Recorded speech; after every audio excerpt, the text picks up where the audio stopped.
नहीं ला सकते, इसलिए कि खुदा की ताकत के सामने इंसान बेबस है। खुदा की शान ये है, वो जो चाहे फैसला करे, वो जो चाहे फैसला करे, वो आदिल है, वो जुल्म नहीं करता।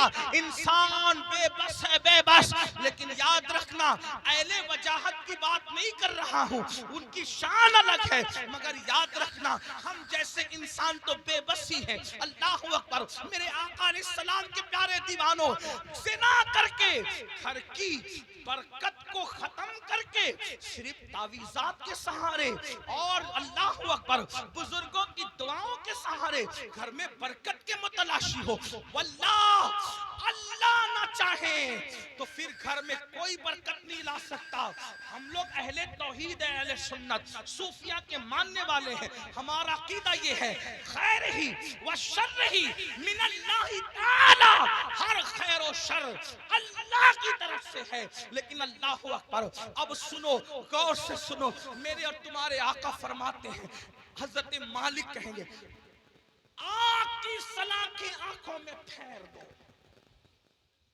आग की, जहन्नम की आग की सलाखें आंखों में फेर दो। जब आंखों में फिरेगी वो कमजोर आंखें, वो नन्ही नन्ही आंखें, जिसमें अगर एक छोटा सा तिनका जाए, तिनका, तो आदमी बर्दाश्त नहीं। प्यास के नन्हे से जर्रा जाए तो बर्दाश्त नहीं करता। हत्ता कि नीम का ठंडा सुरमा लगे तो आंसू टप टप निकलते। नीम का सुरमा जो आंख बर्दाश्त न कर सके, जब जिना की वजह से और हराम देखने की वजह से इन आंखों में आग की सलाखें डाली जाएगी, क्या बनेगा इन आंखों का। और जब फरिश्ते आग की सलाखें उस आंख में फेरेंगे, तब वो इंसान उन फरिश्तों से कहेंगे, हम पे रहम तो करो ना, हम काबिले रहम है, हम पे रहम करो, एक लम्हे के लिए रहम करो। वो कहेंगे, जालिम, तू दुनिया में अल्लाह की नाफरमानी करता था, जिना करता था, हराम देखता था, और आज हमसे कह रहा है कि हम रहम करें। हम तो अल्लाह के बंदे, तूने नाफरमानी की अल्लाह की, हम नहीं कर सकते। अल्लाह की तरफ से जो हुक्म है हम वो जरूर करेंगे। अल्लाह अकबर। ये है जानियों के हवाले से। ये तो मैंने इख्तिसार के साथ एक हदीस पढ़ी। मैं अपने जवानों से कहता हूँ, आज जिना अफेयर के नाम पर बढ़ रहा है। मेरे भाइयों, उस तरफ न जाओ, बल्कि निकाह को इतना सस्ता करो कि जिना करना मुश्किल हो जाए, निकाह को इतना आसान करो जिना करना मुश्किल हो जाए। बड़ी माजरत के साथ जालिम माशरे ने निकाह को इतना मुश्किल कर दिया है कि अब लोग जिना को आसान समझने लगे हैं। नहीं नहीं, जिस माशरे में जिना होगा उस माशरे में बीमारियां होगी, जिस माशरे में जिना होगा उस माशरे के अंदर बेबरकती होगी, जिस माशरे में जिना होगा उस माशरे में तबाही होगी। जहां गुनाह है वहां फना है। और एक बात भी अर्ज कर दूं, जो जिना करते हैं अल्लाह उनके यहाँ ऐबी औलाद पैदा कर, ऐबी औलाद उनके घरों में। अब किसी घर में ऐबी औलाद देखो तो कयास मत लगा लेना कि इसने जिना ही किया होगा, ऐसा नहीं। कुछ लोगों को बतौर सजा ऐबी औलाद दी जाती है और कुछ लोगों को बतौर इम्तिहान ऐबी औलाद दी जाती है। किसी का इम्तिहान भी हो सकता है, जैसे हजरत अय्यूब अलैहिस्सलाम का इम्तिहान हुआ, अल्लाह वालों का इम्तिहान हुआ। तो मेरे भाइयों, जिना की तरफ न जाओ और निकाह करो, और निकाह जल्दी करो। अपने जवानों से कहता हूँ, अगर घर वाले निकाह करने में ताखीर करे तो नौजवानों को ये घर में अर्जी रखने का हक है कि मेरी शादी कर दो, लेकिन हराम की तरफ न जाओ। और आखिरी में मैं बात समेटते हुए अर्ज करूं, अगर ऐसा नहीं किया तो जिना वो बदतरीन फेल है मेरे भाई, नस्लों तक इसकी सजा मिलती रहेगी। रोजी में बरकत नहीं हो सकती, रोजी में कभी बरकत नहीं हो सकती। चेहरे का नूर उठा लिया जाएगा, उम्र घटा दी जाएगी, कहीं पनाह नहीं मिलेगी। जिन्होंने जवानियों में जिना किया है, बुढ़ापा इस कदर उनका दर्दनाक है, वो बिस्तर में मुंह छुपा छुपा कर रोते हैं, लेकिन उनको मौत नहीं आती। वो मौत मांगते हैं, उनको मौत नहीं आती। जवानी में पाप करने वाले, जवानी में आवारगी करने वाले, जवानी में अय्याशी करने वाले, जवानी में ऐश करने वाले दर्दनाक जिंदगी गुजारते हैं, कोई पूछने वाला नहीं रहता। इसलिए कि जिसकी तरफ से खुदा की नजर रहमत फिर जाती है, उनका कोई पुरसाने हाल नहीं। इसलिए मेरे भाइयों, आज से पहले अगर गंदी फिल्म देखी हो, आज से पहले कोई जिना का काम किया हो, आज से पहले किसी लड़की से नाजायज ताल्लुकात रखा हो, आज से पहले किसी लड़की को पाप की नजर से देखा हो, आज की इस महफिल में सच्ची तौबा कर लो, क्योंकि तौबा का दरवाजा खुला हुआ है और आज ही खुला है। जिस दिन मर जाओगे, रूह का जिस रिश्ता जिस्म से टूट जाएगा, तौबा का दरवाजा हमारे लिए बंद हो जाएगा। अल्लाह अल्लाह। एक बुजुर्ग मजसूब थे, वो बस्ती में लोगों से कहते थे, लोगों अल्लाह से सुलह कर लो, लोगों अल्लाह से सुलह कर लो, लोगों अल्लाह से सुलह कर लो। बस्ती में कहते फिरते थे, लेकिन अल्लाह वालों की बात पे कौन तवज्जो करता है। और जब कब्रिस्तान में देखा गया तो कब्रिस्तान में कहते थे, ए अल्लाह इनसे सुलह कर ले, ए अल्लाह इनसे सुलह कर ले, ए अल्लाह इनसे सुलह कर ले। तो लोगों ने कहा, बाबा बात बस्ती बदलती है, बात बदलती है। आप बस्ती में कह रहे थे कि लोगों अल्लाह से सुलह कर लो, और कब्रिस्तान में कहते हो अल्लाह इनसे सुलह कर ले, जुमला क्यों बदल गया कब्रिस्तान में? बुजुर्ग फरमाते हैं, बाबा बात यह है कि जब इंसान जिंदा था तो अल्लाह उससे सुलह करना चाहता था, अल्लाह उससे सुलह करने के लिए तैयार था, इसीलिए कह रहा था अल्लाह से सुलह कर लो। अल्लाह बंदे को, जिंदा बंदे को रोजाना पुकार कर कहता है, रात के आखिरी हिस्से में अल्लाह कहता है, ऐ मेरे बंदो, रात के पापियों, रात के मुजरिमों, आओ सुबह फूटने से पहले तौबा कर लो, ताकि अपने दामने करम में, दामने रहमत में तुम्हें छुपा लूं, जगह दे दूं। अल्लाह हर रात पहले आसमान पर तजल्ली करता है जैसा कि उसकी शान है, और अपने बंदों से कहता है, आओ मुजरिमों मेरी बारगाह में तौबा करो ताकि मैं तुम्हें माफ कर दूं। और जब सूरज गुरूब होता है तो गुरूब होने से पहले फिर सदा लगाता है जैसा कि उसकी शान है, आवाज देता है बंदों को जैसा कि उसकी शान है, मेरे बंदो आओ, दिन गुजरने से पहले पहले दिन के मुजरिमों तौबा कर लो ताकि मैं तुम्हें माफ कर दूं। हाय इंसान, तेरी गफलत पर अफसोस है, लीडर बुलाए तो दौड़ा दौड़ा जाता है, एमएलए एमपी बुलाए तो दौड़ा दौड़ा जाता है। रोजाना मेरा अल्लाह जो करोड़ों माओं से ज्यादा हमसे प्यार करता है, मेरा अल्लाह जो करोड़ों माओं से ज्यादा हमसे मोहब्बत करता है, मेरा अल्लाह जो हमारी सतरपोशी करता है, वो सत्तार है, ऐबों का छुपाने वाला है। याद रखना मुसलमानों, अगर अल्लाह ने हमारे ऐबों पे पर्दा न डाला होता तो ना आप यहाँ बैठने के काबिल होते, ना हम लोग यहाँ बैठने के काबिल होते। कितना करम है, गुनाह करते हैं, ऐबों पे पर्दा डालता है। अरे बीवी इतनी मोहब्बत करती है, लेकिन हमारे ऐब देखती है तो अपने मैके में जाकर बयान करती है। अम्मी इतना प्यार करती है, हमारे ऐब देखती है तो अब्बू को बयान करती है। अब्बू इतना प्यार करते हैं, हमारे ऐब देखते हैं तो अम्मी को बयान करते हैं। भाई लोग इतना प्यार करते हैं, हमारे ऐब देखते हैं तो भाइयों को बयान करते हैं। कितना मेरा मौला प्यारा है, कैसा करम करने वाला है। इतने हम जराइम करें, इतने गुनाह करें, पर्दे पे पर्दे डालता है, पर्दे पे पर्दे डालता है, पर्दे पे पर्दे डालता है। अल्लाह के बंदो, सबकी मोहब्बतों का ख्याल किया, जरा रब की मोहब्बत का भी तो ख्याल करो। जो बात आखिरी अर्ज करने चला था, एक हदीस पढ़ने चला था, आओ मेरे अल्लाह की के फरमान पर अमल करो। आज से पहले जो हुआ सो हुआ, आज सच्ची तौबा कर लो, अपने आप को बदल दो, जिंदगी में तब्दीली पैदा कर लो, जिंदगी में इनकलाब पैदा कर लो। पता है अल्लाह ने कैसे कैसों को माफ किया, बस ये रिवायत पढ़ के बाद खत्म करूंगा, ताकि मेरा जवान जो गाने सुनकर मुजरिम हो गया, जो जिना करके मुजरिम हो गया, जो औरतों से प्यार के नाम पे मुजरिम हो गया, उनको ढाढ़स बंधे कि हम तौबा करें तो अल्लाह हमें माफ करेगा, अल्लाह हमारी मगफिरत करेगा। दिल के कानों से सुनना। और मेरी बहनें भी अगर मौजूद हैं, आजकल लड़कियों में भी सीरियल देख करके एक अजीब सा भूत सवार है, अफेयर का, दोस्ती का, नाजायज ताल्लुकात का। नहीं नहीं, हमारे यहाँ शादी से पहले कोई दोस्ती नहीं है, लड़का लड़की की कोई दोस्ती नहीं है। अल्लामा इब्नुल जौजी लिखते हैं, मेरे आका ने फरमाया, अगर मरियम जैसी औरत हो पाक दामन, और दाऊद जैसा पाक दामन मर्द हो, और दोनों तन्हाई चाहे, तो मैं दोनों को तन्हाई की इजाजत नहीं दे सकता। ये अल्लाह के रसूल का फरमान है। और आज स्कूल के लड़कों से दोस्ती, कॉलेज के लड़कों से दोस्ती, यूनिवर्सिटी के लड़कों से दोस्ती, और फिर माँ बाप कहते हैं, अरे ये मौलवी लोग तो पुराने ख्याल के हैं, आज तो नया दौर है। अगर मेरी बिटिया किसी लड़के से दोस्ती कर रही है, तो क्या हमारी बेटी ऐसी पापी है, ऐसी मुजरिम है?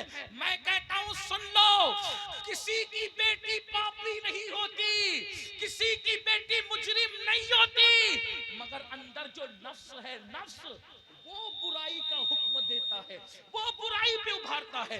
बेटियां किसी के साथ ना भागती अगर घरों के अंदर पर्दे का निजाम होता, अगर घरों में तकद्दुस का निजाम होता, अगर घरों में पारसाई का निजाम होता। हमारी बेटियों को 50 साल पहले चचाजाद भाई से भी पर्दा कराया जाता था, मामूजाद भाई से भी पर्दा कराया जाता था, खालाजाद भाई से भी पर्दा कराया जाता था, देवरों से भी पर्दा करती थी, जेठ से भी पर्दा करती थी, बहन भाई से भी पर्दा करती थी। और आज स्कूल के लड़कों से दोस्ती नहीं। किसी को बुरा लगता है, 1000 बार बुरा लगे, हमारा मजहब यही है और यही है। अगर कोई टीवी पे बैठकर भौंकता है कि मौलवी पर्दे की बात करते हैं, हम कहते हैं हम तुमसे नहीं कहते, हम अपनी बेटियों से कहते हैं। और हमारी बेटियों को कहने का हमें हक है कि हर आदमी अपनी बेटी का जिम्मेदार है। बेटी सिर्फ उसके बाप की बेटी नहीं, बेटी तो पूरी मिल्लत की बेटी होती है, बेटी तो पूरी कौम की बेटी होती है। मेरे नबी ने हातिम ताई की बेटी को जब बगैर दुपट्टे के देखा तो अपनी मुज़म्मिल और मुद्दस्सिर वाली चादर उसके सर पे डालकर दुनिया को पैगाम दिया, बेटी किसी की भी हो, बेटी तो बेटी हुआ करती है। हमारे यहाँ बेटी की अहमियत है। और वे तो जुल्म करते हैं। ये तो पर्दा जुल्म लगता है तुम्हें। क्यों जुल्म लगता है पता है? मैं गाली गलौज का आदी नहीं, लेकिन एक बात आपको बता, पर्दा इनको जुल्म क्यों लगता है? कुत्ते चाहते हैं कि बकरी बाहर निकले, कुत्ते चाहते हैं कि बकरी बाहर निकले। क्यों कुत्ते साहिबो? बकरी से तुम्हें उसकी आजादी से क्या प्यार? कहा ये घर में रखा इसके मालिक ने जुल्म है। हमने कहा जुल्म नहीं, मालिक की मोहब्बत है। वो जानता है कि आवारा कुत्ते बाहर बैठे हुए हैं, अगर बकरी को बाहर भेजूंगा तो नोच नोच कर खा जाएंगे। उसने मोहब्बत से घर में रखा है ताकि आवारा कुत्तों की नजर न पड़े। तो एक मालिक के नजदीक बकरी की जितनी इज्जत है, उससे करोड़ों दर्जा ज्यादा हमारे यहाँ बेटी की इज्जत। तवज्जो आपकी। हमारे यहाँ अब आप कहेंगे बेटी की क्यों इतनी इज्जत है? मैंने कहा इसलिए इतनी इज्जत है कि हमारे यहाँ बेटी का रूप मामूली रूप नहीं है। बेटी का रूप सैयदा, तैयबा, ताहिरा, खातून जन्नत फातिमतुज़ ज़हरा का रूप है। और वो ऐसा रूप है कि जिसके लिए पूरी कायनात खड़ी होती है। जब वो शहजादी नबी से मिलने आती है तो मेरा नबी उनके इस्तकबाल के लिए खड़ा हो जाता है। बेटी ये है। औरों की यहाँ बेटी क्या है मुझे नहीं पता, हमारे यहाँ बेटी, अब सुन ले बेटी क्या है। हमारे यहाँ बेटी फातिमतुज़ ज़हरा है। हमारे यहाँ बेटी बिन्त सिद्दीक आयशा सिद्दीका है। हमारे यहाँ बेटी हजरत सैयदा ज़ैनब कुबरा है। जब बेटे कट जाते हैं तो बेटी ही है जो पूरे काफिले को करबला से बचा बचा करके मदीने मुनव्वरा तक लाती है। नारे तकबीर। इसलिए बेटी की इज्जत, हमारे यहाँ बेटी की इज्जत इसलिए। हमारे यहाँ बेटी बर्तन झाड़ू करने वाली का नाम नहीं, हमारे यहाँ बेटी कपड़े धुलने वाली का नाम नहीं, हमारे यहाँ बेटी वहां खड़े रहकर खुतबा देने वाली का नाम है। जहां मर्द कट जाए तो फिर बेटी बोलती है और इस शान से बोलती है कि लगता नहीं कि बेटी बोल रही है, ऐसा लगता है जैसे बेटी का बाबा बोल रहा है। और हुआ दरबार कूफा और दमिश्क में जब अली ये मुर्तजा की बाबे मदीनतुल इल्म की शहजादी ज़ैनब ने खुतबा दिया तो दीवारें दहल गई और लोग कहने लगे अली कहां से आ गए? तो लोगों ने कहा अली नहीं है, अली की शहजादी बोल रही है। ये हमारे यहाँ बेटियां, बेटियों का मकाम, इसलिए हम बेटियों को बहुत इज्जत से रखते हैं, बहुत इज्जत। हमारे यहाँ बेटी जन्नत है, जन्नत। हमारे यहाँ बेटी पेट में टुकड़े करके गटर में बहाने वाली चीज नहीं है बेटी, बेटी चूमने वाली। जो नबी का गुलाम है वो बेटी को कैसे टुकड़े कर सकता है? बल्कि टुकड़े, तवज्जो करना जुमले पे, बेटी को नबी का गुलाम टुकड़े नहीं करता बल्कि अपने जिगर का टुकड़ा करार देता है। क्योंकि रसूलुल्लाह ने अपनी शहजादी के लिए कहा, फातिमा तो बदा तो मिन्नी, वो तो मेरे जिगर का टुकड़ा है। तो बात दूर निकली, अर्ज क्या कर रहा था, आज से पहले जो भी गुनाह हुआ खत्म करो, तौबा करो। जब अल्लाह वाले मौजूद हों तौबा करो। अल्लाह ने गारंटी दी, अल्लाह ने वादा किया, इन्नल्लाह ला युखलिफुल मियाद, अल्लाह का वादा खिलाफ नहीं होता। कुछ भी हुआ तौबा करो, सच्ची तौबा। मगर तौबा कौन सी? हर मजमे में जो करते हैं वो नहीं, कान खींचना, गाल पीटना, अस्तगफिरुल्लाह अस्तगफिरुल्लाह कहना, ये वाली तौबा नहीं। ये गैर तरबियत याफ्ता पुलिस है, इनसे मेरी हाथ जोड़ के गुजारिश, अल्लाह वालों हट जाओ वहां से। उनको जगह ही नहीं है बैठने के लिए, वो कहां बैठेंगे मेरे भाई, हटो वहां से, डिस्टर्ब मत करो, बात आखिरी मरहले में है। यही तो गैर तरबियत याफ्ता माहौल की नहुसत है। एक बार दुरूद शरीफ पढ़े आप लोग, हटो मेरे भाइयों, खाकी वर्दी वाले मेरे भाइयों, अल्लाह तुम्हारा नसीबा चमका दे, वहां से हट जाओ, जगह नहीं, वो बैठेंगे कहां, उनको खड़े रहने दो, बात आखिरी मरहले में। एक बार दुरूद शरीफ पढ़िए, अल्लाह रब्बु मुहम्मदिन सल्लल्लाहु अलैहि वसल्लम नहनु इबादु मुहम्मदिन सल्लल्लाहु अलैहि वसल्लम। पहली बात तो सुन्नियों के जलसे में पुलिस का कोई काम ही नहीं है, डंडे वालों को, ये डंडे वाली कौम नहीं, ये झंडे वाली कौम है। यहाँ कोई डंडा नहीं निकलना चाहिए। हाँ, और अगर लोग हमें कुचलते हैं तो हम उनसे मोहब्बत से कहते हैं ना कुचलो, हम कुचलने की चीज नहीं है। मियाँ को कुचला, मुझे कुचला, नाखून लगा दिया, ये भी आपकी मोहब्बत की निशानी लेके जाएंगे। हाँ, नाखून, अच्छा, ओ अच्छा अच्छा, माफ कीजिए, मैं समझ रहा था मेरे संग हजरत फरमा रहे खाकसाराने हक है, ये मेरे मुजाहिद मिल्लत की टीम, माशा, मुझे ऐसा लगा पुलिस वाले, लेकिन वो मैं सोच रहा था इतनी बदनज़मी क्यों कर रहे हैं। मेरे भाइयों, ये गौस पाक की महफिल है, गौस पाक की महफिल जो सजती थी, ये उसका बचा हुआ हिस्सा, ये उनकी खैरात है, अपना कोई कमाल नहीं, जलसे वालों को कोई कमाल नहीं, ये गौस पाक जिसको बुलाते इस महफिल में वो आता है। यहाँ डंडे का इस्तेमाल नहीं होना चाहिए। वो खाकसारा ने आपको मैं सलाम करता हूँ, मुझे ऐसा लगा तो पुलिस वाले, लेकिन बहरहाल उनको भी सलाम, उनकी अल्लाह उन्हें बरकतें दे, लेकिन थोड़ा सा वो भी दिमाग से काम ले, उनको जगह नहीं बैठने के लिए, कहाँ बैठेगा इंसान, स्टेज पे जगह नहीं, लोग खड़े हुए, हम उनको अभी बैठने के लिए कहते हैं, इस पे जुल्म नहीं होगा, कैसे कहीं इनको बैठने, क्योंकि जगह नहीं है, जगह नहीं है। ये तो हजरत अख्तर मियां रहमतुल्लाहि ताला अलैह पर रसूलुल्लाह की खास निगाह है, उनके मुर्शिद हुजूर सरकार कल्ला की खास निगाह है कि उनकी महफिल में इतने लोग जमा हो गए, वरना आज किसके लिए कौन आता है। तो बात आखिरी कर रहा था, उसको सुन ले, बात खत्म। एक बार दुरूद शरीफ बुलंद आवाज से, अल्लाह रब्बु मुहम्मदिन सल्लल्लाहु अलैहि वसल्लम नहनु इबादु मुहम्मदिन सल्लल्लाहु अलैहि वसल्लम सलातु व सलाम अलैहि। आखिरी बात, कुछ भी किया तौबा कर, वो वाली नहीं, कान खींचना, गाल पीटना, अस्तगफिरुल्लाह, वो वाली। कौन सी तौबा? जैसे बकरी के थन से दूध निकले और दोबारा उसी सुराख से थन में न जाए, ऐसी गुनाह से निकलो, फिर उधर का रुख मत करो, फिर मत पलट कर जाओ उस तरफ, ये तौबा। ऐसी तौबा करने वालों के साथ जन्नत की जमानत है, जन्नत की बशारत है। सुधर जाओ। तो बस्ती में बात कर रहा था, बीच में निकल आई कि जब तक वो जिंदा थे, बुजुर्ग कहते हैं कि अल्लाह उनको माफ करने के लिए तैयार था, माफी मांग लो मैं माफ कर दूंगा, उन्होंने तौबा नहीं की, अब मर गए और अजाब में गिरफ्तार हो गए। तो मैं कहता हूं ये अल्लाह इनसे सुलह कर ले, अल्लाह इनसे सुलह कर ले। लेकिन अब जब अजाब में गिरफ्तार हो गए तो अब अल्लाह इनसे सुलह करने को तैयार, ये अल्लाह से सुलह करना चाहते लेकिन अल्लाह इनसे सुलह करने तैयार, इसलिए मरने से पहले तौबा कर लो। जो हदीस पढ़ना है वो ये हदीस मुख्तसर से वक्त में पढ़ता हूँ। मेरे वक्त में जो मैंने 1 घंटा मुतय्यन किया था, 10 मिनट का टाइम रह गया, उसमें मैं बात पूरी कर लूँ।